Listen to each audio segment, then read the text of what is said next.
Fraud Center. After Director General Lynam has completed his formal remarks, the live portion of the media conference will end, and we'll begin responding to the individual inquiries that we were booked in advance. We do have several interviews booked, and we do have a couple of openings left for accredited media should you wish to join us. I would now like to welcome OPP Deputy Commissioner Chuck Cox. Good afternoon, sir. Good afternoon, and thank you, Bill. And good afternoon, everyone. On behalf of Commissioner Thomas Carrique and the uniform and civilian members of the Ontario Provincial Police, thank you for joining us today for this important announcement regarding Project CODA. Cyber criminals are opportunistic and will target any business or individual they identify as vulnerable. The OPP continues to demonstrate its ability to seamlessly collaborate on integrated police investigations to combat cyber crimes and other illegal activities. Cybercrime has increased exponentially in recent years. Since 2019, the OPP has seen a 140% increase in reports of these types of offenses. Police services across Ontario and Canada receive complaints and allegations of ransomware and malware attacks involving many targets, including individuals, businesses, municipalities, and their respective data and information systems and infrastructure. Such cyber attacks can expose sensitive information and lead to substantial financial costs to regain control of systems and data. We all recognize that when information systems are breached, the potential harm and financial losses to vulnerable individuals and businesses that are victimized can be immense. In this case, the OPP is proud to have worked carefully and collaboratively with our policing partners to identify the individual involved and ensure evidence gathered would support criminal prosecutions. It is a testament to our commitment to dismantling cyber criminals and reducing the harm they can cause. In a moment, you will hear details of how the OPP Cyber Operations Section, under the direction of the Criminal Investigations Branch, collaborated for many months to investigate cyber attacks on many varied targets. We are pleased to be joined virtually by the FBI's legal attaché and the RCMP's National Cybercrime Coordination Unit, who continue to make valuable contributions to this and other investigations. The OPP continues to do our best to align our police resources and adopt new and innovative technology to address community safety priorities and prevent victimization. I am very proud of the investigative commitment and cooperation displayed by the OPP to bring this investigation to a conclusion. I thank every officer and specialist involved in this project for your dedication, your hard work, and your persistence. Thank you. And now, Detective Inspector Matt Watson will provide the results of the investigation. Thank you, Deputy Cox. Good afternoon, everyone, and thank you for being here today. In January 2020, the FBI contacted the Ontario Provincial Police regarding a ransomware and malware attacks that had originated in Canada. Given that information, the OPP Cyber Operations Section, under the direction of the Criminal Investigation Branch, commenced a separate but parallel investigation with assistance from the RCMP's National Cybercrime Coordination Center and Europol.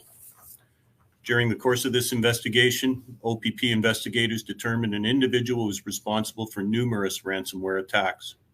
These incidents affected a significant number of businesses, government agencies, and private individuals throughout Canada and the United States.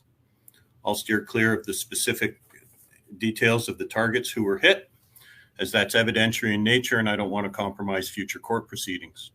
In general, what I can tell you is that these cyber attacks would usually begin with a malspam campaign.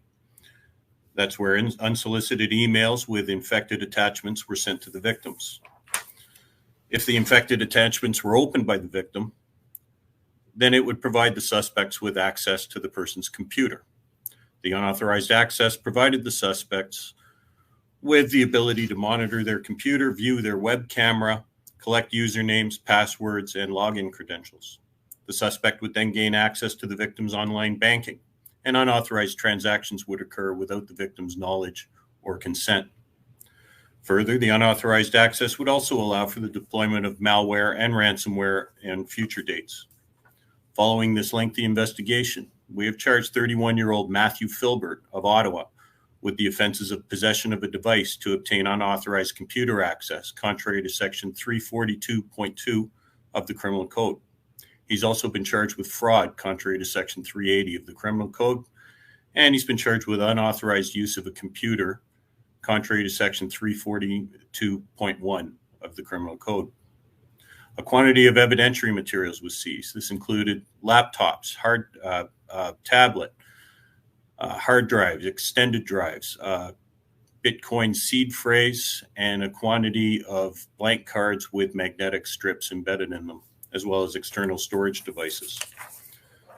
Mr. Philbert remains in custody pending further court appearances. I too want to express my gratitude to all of our members and our partners for their input on this extensive and important investigation. I also want to thank Corporate Communications for coordinating this event. I now welcome Mr. Brian Abellera, the Assistant Legal Attaché for the FBI in Ottawa, for his comments regarding his organization's important role in this investigation. Brian.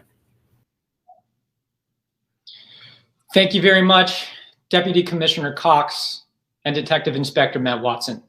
It's an honor and pleasure to be alongside you. Subsequent to a multi-year FBI Anchorage investigation, worked separately but in parallel with the Ontario Provincial Police, the U.S. Department of Justice, U.S. Attorney's Office, District of Alaska, released court documents today revealing that Matthew Philbert conspired with others known and unknown to the United States to damage computers.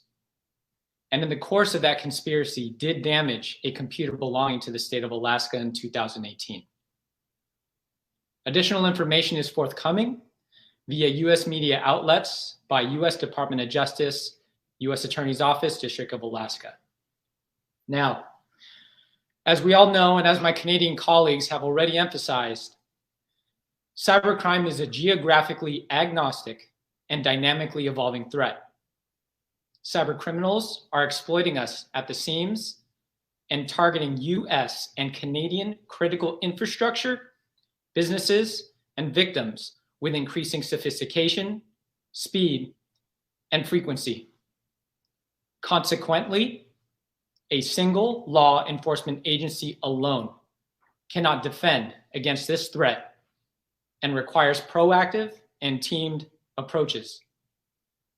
This groundbreaking effort represented a true beginning-to-end teamed approach over multiple years between the OPP, RCMP National Cybercrime Coordination Unit, and the FBI.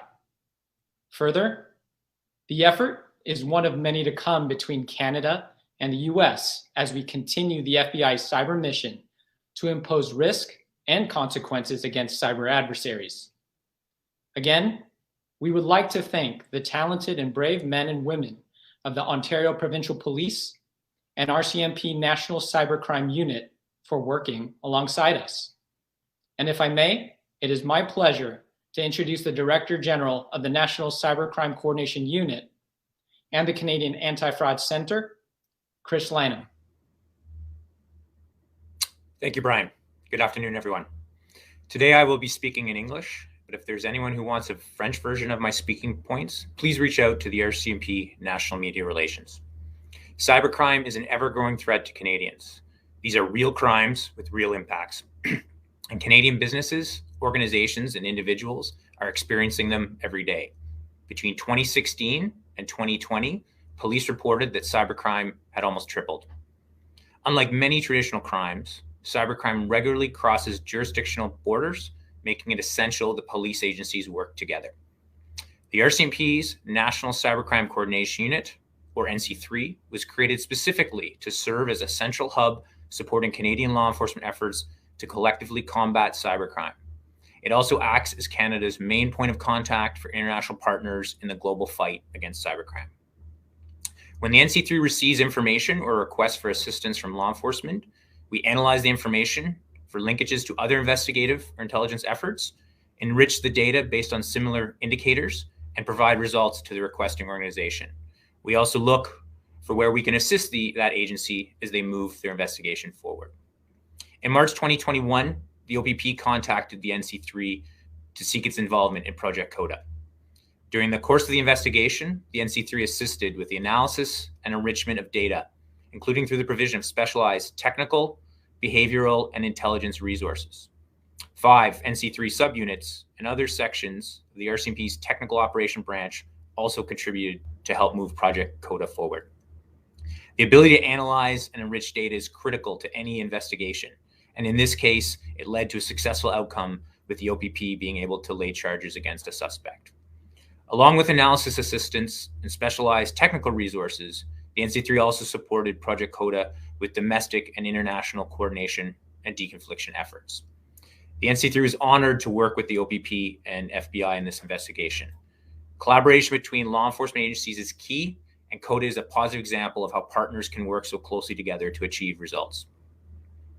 While cybercriminals try to use the multinational and anonymous aspects of the internet to victimize Canadians, I'm optimistic that our domestic efforts and international partnerships will continue to help provide Canadian law enforcement with the information and operational support needed to successfully investigate these criminal actors.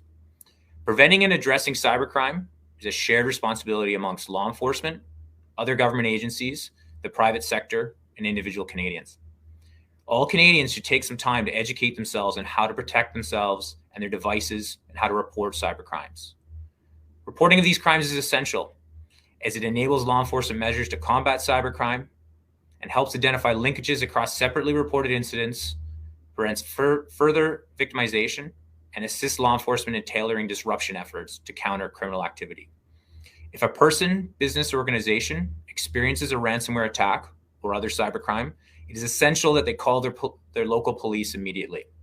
It is also recommended that the incident be reported to the Canadian Anti-Fraud Centre via their online reporting system or by phone at 1-888-495-8501. Finally, to learn more about protecting against cyber threats, we recommend you visit the Get CyberSafe website.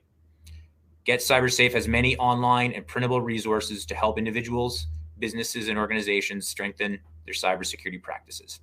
Thank you. Thanks to all of our speakers this afternoon. This concludes the formal part of this media conference. As mentioned, we are now going to follow up with the previously booked one-on-one phone or video interviews that we've been taking since yesterday. There are still a couple of time slots available for accredited media. If you email me on the address that is on the media advisory that went out, please indicate if you're looking to speak with either Inspector Watson or a representative from one of our other partners. Thank you very much for joining us this afternoon. Miigwech, and stay safe.